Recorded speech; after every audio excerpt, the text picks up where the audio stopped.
Trump took the crisis with Iran to a new level, and tensions in the Strait of Hormuz have risen sharply again. The American order to guide ships trapped in the region, announced on the eve of Monday, May 4, 2026, turned a diplomatic dispute into an open naval operation. Washington says it wants to free vessels and protect crews. Tehran responds by saying that any movement without Iranian authorization will be treated as a military provocation. And Israel, in the middle of this chessboard, is already preparing for a new phase of confrontation. I'll tell you all about that in a moment, but right now, you'll want to be subscribed to the channel to stay well informed with real-time information at the highest journalistic quality ever seen with the credibility standard of Milson Alves. The operation doesn't seem to be a classic escort, with a military ship right alongside each cargo ship. It should work as a controlled exit corridor, supported by heavy military power around it.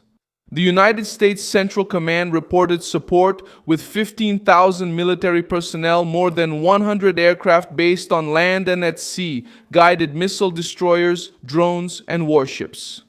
But without detailing how many of these military personnel will enter directly into the Hormuz area or how many will remain at the base, to ships, command centers, and air support, the logic is to divide the operation into layers. First, commercial ships receive route and communication instructions.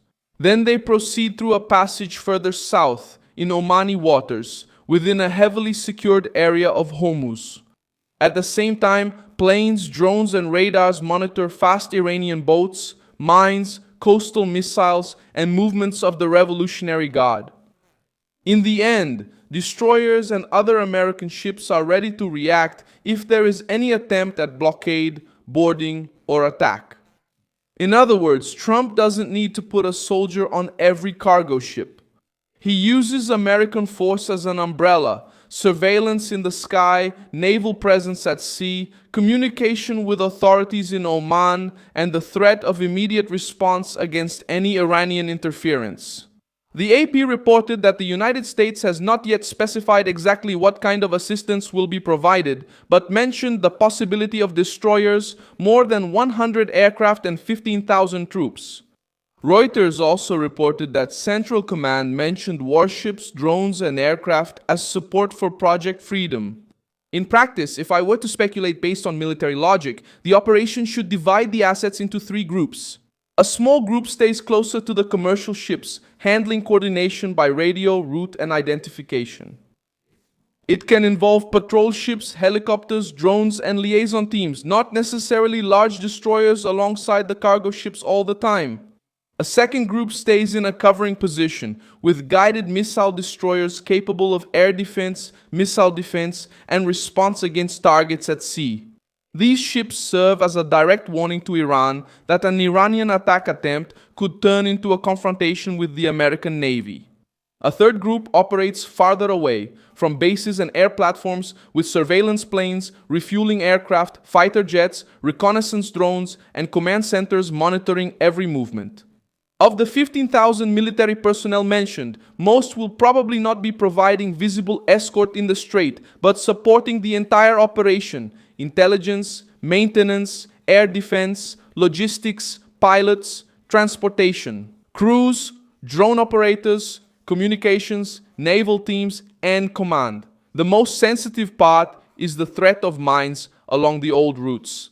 That's why there's a warning to use Omani waters and avoid the traditional corridors considered dangerous. It's a calculated pressure operation.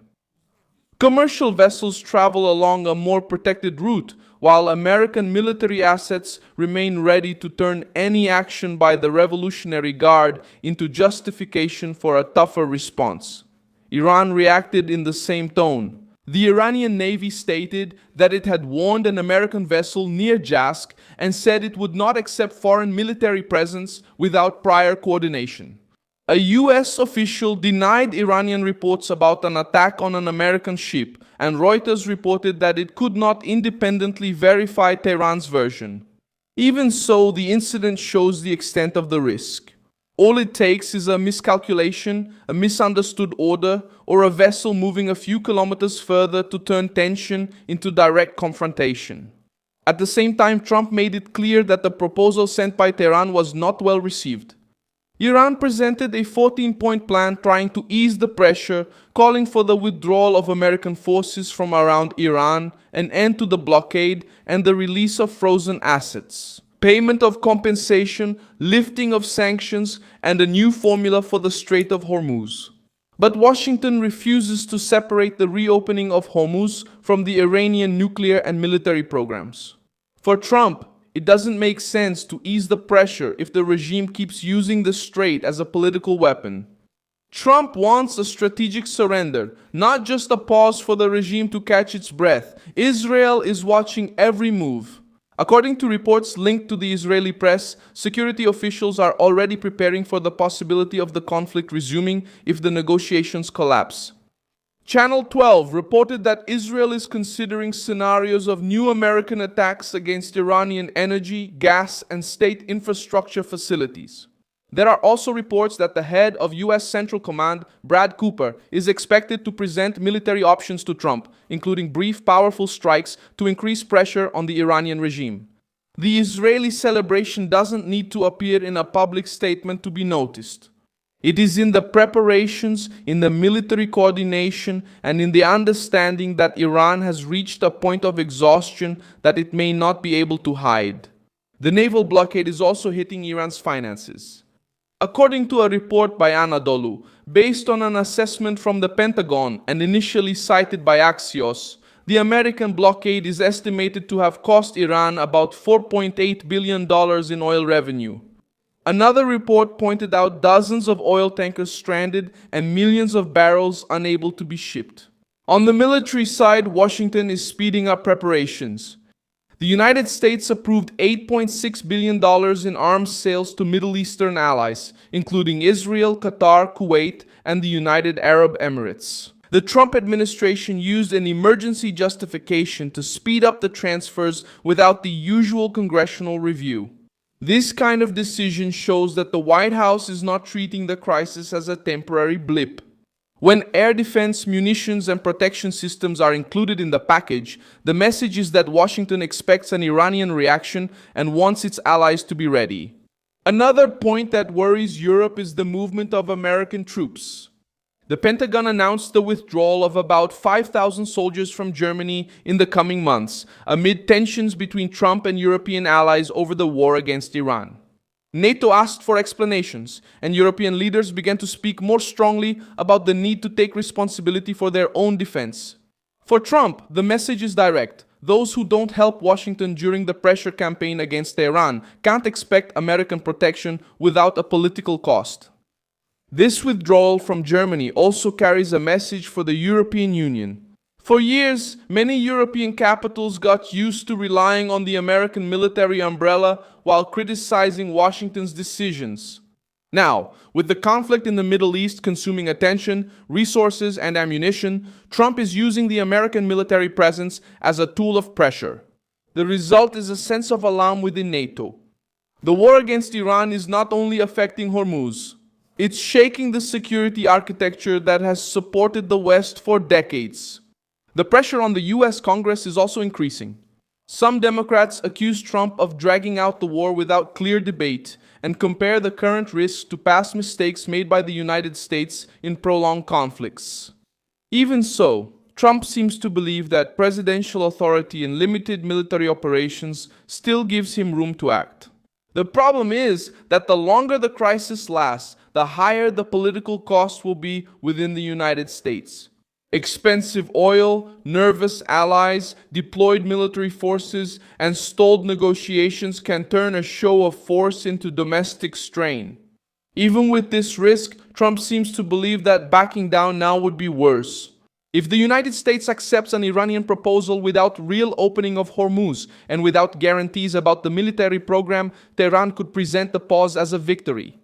This would strengthen the Revolutionary Guard, give time to replenish stockpiles, and show the world that blocking a global route can yield concessions. That's why the White House is getting tougher. The Revolutionary Guard becomes a decisive factor in this calculation. The group has deep influence in politics, the economy, security, and in regional forces linked to Iran. For many analysts, the Guard does not see war only as a danger.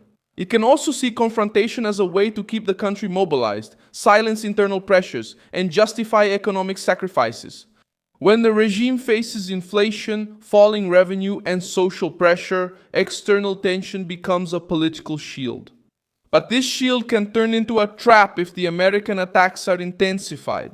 The strongest historical precedent comes from 1988 during Operation Primance.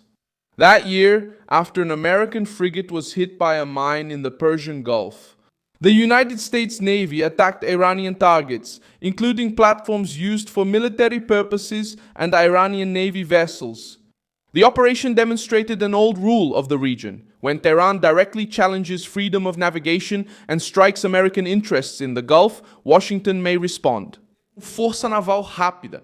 In the current case, Japan, the United Arab Emirates, Qatar, and other nations depend on the security of Hormuz to transport energy and maintain contracts. This proves that when a vital route is under pressure, even nations that don't want war end up being drawn into the crisis. The possible introduction of more advanced systems into the equation also increases the weight of the decision. Reports indicate that US Central Command requested the deployment of the Dark Eagle hypersonic system to the region as a long-range option against difficult targets in Iran. The point here is not just the weapon itself, but the political message. When Washington considers employing resources of this level, it is saying that it doesn't just want to manage the crisis, it wants to end Iran's ability to prolong the standoff on its own terms. The challenge is that a war of this scale never stays confined to the initial plan. Iran may try to respond at sea through allied militias, through indirect attacks, or by putting pressure on commercial ships. Israel may expand actions in Lebanon or against Iranian assets. Gulf nations may strengthen their air defense and request more American protection. Europe may complain, but it will also be affected by expensive energy and a lack of ammunition. And Trump, while pressuring Tehran, needs to show the American public that the operation has a clear objective and won't turn into an endless war. In the end, the most important fact is this: Trump put the American Navy at the center of the Strait of Hormuz. Iran responded with threats. Israel is preparing for the resumption of war, and Netanyahu sees the American pressure as a strategic opportunity. If Tehran doesn't truly open Hormuz and doesn't accept concrete limits, Washington seems ready to turn the pressure into a new military phase. I'm Milson Alves, an international affairs specialist, and my purpose is to keep you well informed with the truth every day. The news links are in the video description. Like this video, subscribe, and check the comments at the end to stay engaged with the Milson Alves community.